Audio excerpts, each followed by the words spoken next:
La xarxa pública local d'accés a internet ja té en marxa l'edició 2010 dels tallers de noves tecnologies. Com a novetat d'enguany, l'agrupació fotogràfica de Viladecans participa en aquestes activitats tutoritzant un taller de fotografia digital.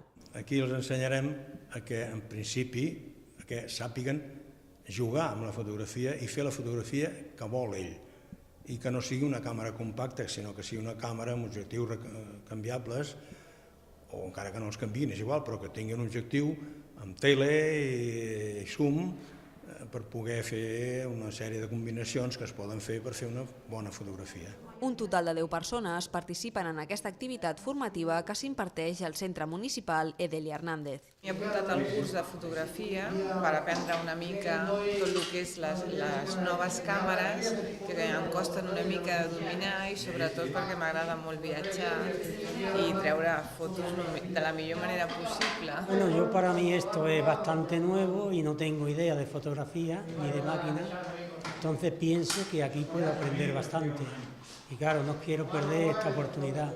Sobre todo nos ofrece una oportunidad que no nos cuesta nada i seria una làstima desperdiciar-la. El taller inclou tant sessions teòriques com pràctiques i en una segona fase s'ensenyaran nocions per modificar fotografies en programes informàtics. Aquest és el primer taller de fotografia digital que l'Xplay organitza per aquest any, però estan previstes noves edicions al març, maig i juny per les que encara queden places lliures.